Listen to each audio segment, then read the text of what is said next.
What's going on, guys? Aaron from Top Tier Gaming here. So this format has been pretty wide open, as the past couple of formats have been. A lot of decks are like really good, and I want to go over sort of what I think like the top 5 best rogue strategies are. Some really good rogue strategies that you can run and find like competitive success with. I play rogue decks like all the time. It's pretty much all I play. I do have a couple meta decks I play every now and then. But I just like playing rogue, and a lot of the rogue strategies I find really fun. But before we get into the list of, what I think the best rogue decks are right now, or at least 5 really good ones, the Discord link is down below if you want to like join a Yu-Gi-Oh community where you can talk with other Yu-Gi-Oh players and hang out. Just a whole good time there, so if that sounds interesting to you, Discord link down below. So starting at number 5, I want to talk about Despia as a deck and sort of Despia variants. I think Despia is really good, and this isn't even like with the Fallen of Albaz structure deck that's going to be coming out, because I think Despia is going to be amazing once that comes out. But Despia right now, I think, are a really solid strategy, and there's a bunch of different variants. So I've seen like Pure Despia, Shaddoll Despia, and even Dark Lord Despia. I have a friend at Locals that plays that variant, and it's pretty cool, because the first Dark Lord is a pretty good card if you're able to stick him onto the field.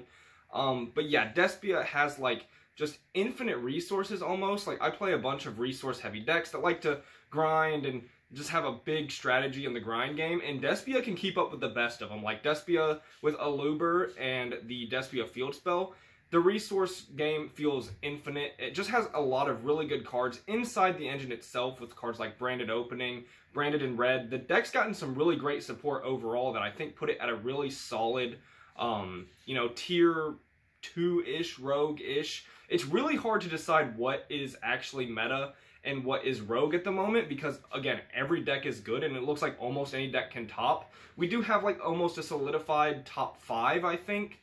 But deciding what's rogue, what's like in the lower tiers is pretty difficult, but Despia finds itself in a pretty good spot, I think, where it's very playable. And of course, mixing it with like the Shaddolls and the Dogmatica is just like really powerful, because that engine, both of those engines just shine really heavily with cards like Shaddoll Winda that can completely lock out your opponent.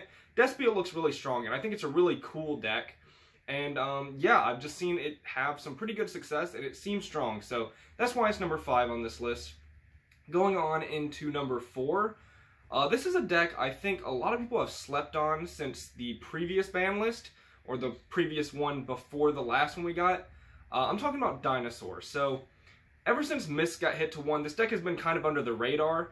But honestly, like even with Mist at 1, the deck still does what it used to do when it was a meta contender. It's just a very, very powerful deck that's actually gotten new tools, especially in Burst of Destiny, that are very, very good for the deck. And I'm talking about like Small World from Burst of Destiny is very good in Dinosaurs. So I have a friend who's been playing it at Locals, and essentially Small World can help him search almost any piece he needs to try and see Miscellaneousaurus in some form, plus a baby dinosaur, which is like essentially full combo. There's a bunch of ways to get there, and while like I think the consistency of Dinosaur is still something that even with Small World is like questionable. Like sometimes the deck pops off and is like one of the most broken combo decks in the room, and then sometimes it absolutely bricks. It's very like go in or you're not doing much. And sometimes the deck is very weak on its Overraptor summon. Like if that gets negated, I've seen the deck pass. But I do think it got a huge boost, and the deck is one of the most explosive combo decks by far this format. Of course, Bird Up is the most explosive, but I'd put Dinosaur up there. Like with Scrap Raptor and, just standard Dinosaur combos, they can put up some really crazy boards. They can go like Curious combo to set floodgates. The deck is honestly insane, and Ultimate Conductor Tyranno is undeniably one of the most powerful boss monsters the game still has just ever seen. He is just a house of a card, and as long as he exists, like that deck will still be playable to some extent. And I think it's a super strong deck, and I think it will take a minute for people to figure out, the best like consistency cards in the deck. Like Small World is being tested by some players, and some players at my Locals as well. And it seems promising, but I think as time goes on, people will decide what's like best for Dinosaur. But yeah, Burst of Destiny definitely supported the deck, and I think it's really explosive and can do some really cool stuff. And on to number 3, I'm going to put Madolche. So I know when we were heading into this format, at least in some spheres of the Yu-Gi-Oh community, people thought Madolche would end up being like a pretty consistently high tier deck and see tops. It hasn't really seen that success, in my opinion. I don't think it's been doing as well as people had hoped, but I think the deck is still very, very strong. Small World is a super good card for that deck and has helped the consistency of it like tremendously. Like, I've tested around with Small World and the deck just went from like consistent-ish to very consistent, which I really like. And then when Crossout Designator came out, Madolche is a deck that really thrives with a card like Crossout Designator, and it really needed it. So Madolche has seen just like super huge boosts in recent times, and the deck has like a really good turn 1, but like not something unbeatable, but its go second is also very good. So the fact that the deck can do both, I think, is something Madolche really has going for it. It's always just a very strong grind deck as well. It can, you know, pop off, explode in one turn in OTK. It can play the grind game. It can go first and second.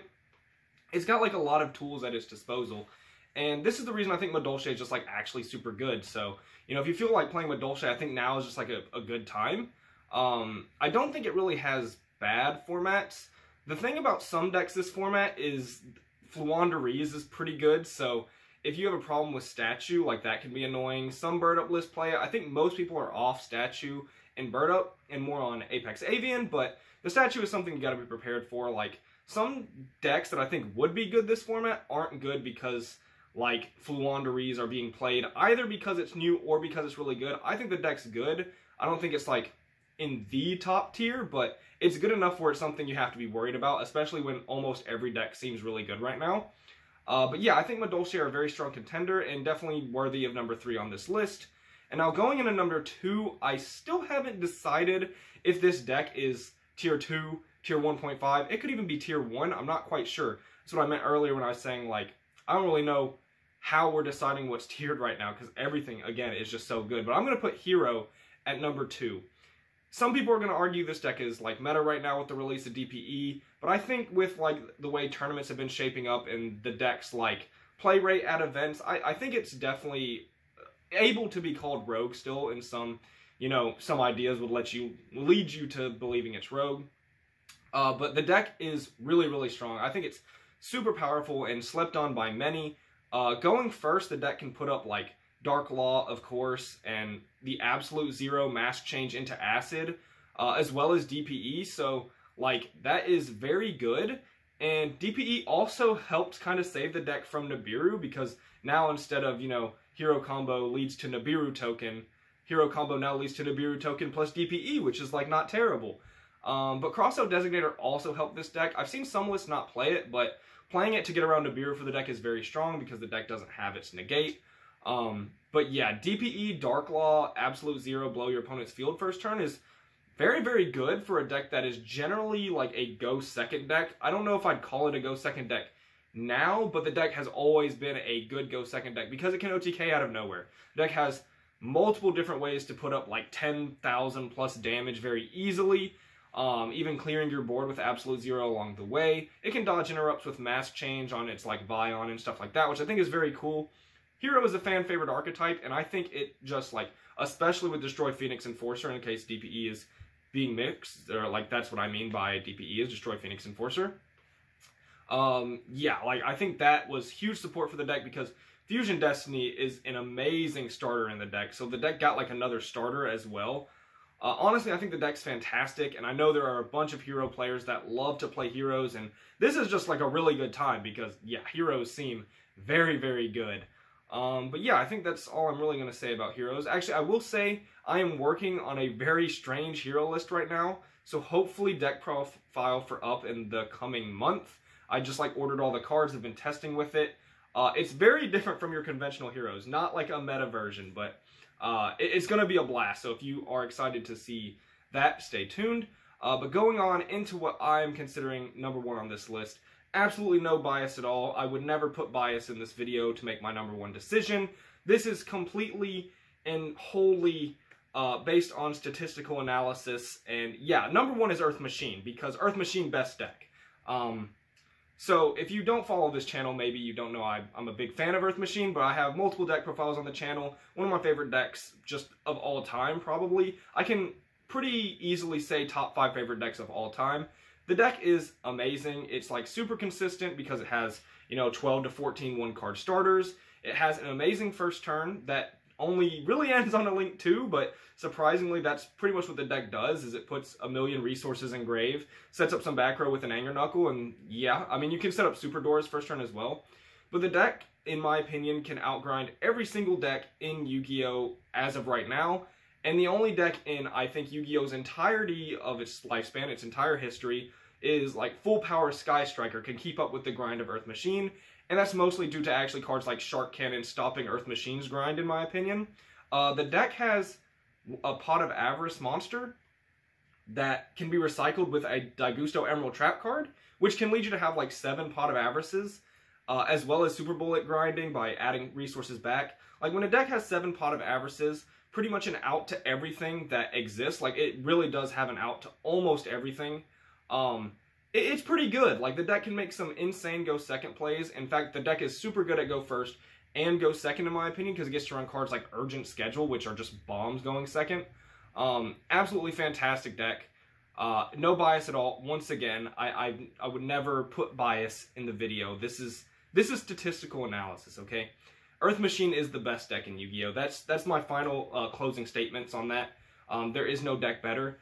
And that's just the way it is. Earth Machine best deck, and yeah. So that was the list. Of course, I'm kind of joking when I say Earth Machine is the best deck. It's kind of a joke, but I just play a lot of Earth Machine, and I think it's really good. So yeah, I hope you guys enjoyed the video. Maybe you guys have like different opinions. So if you want to leave down below what you think the best rogue decks are this format, go ahead and leave that down in the comments. I'd love to read them.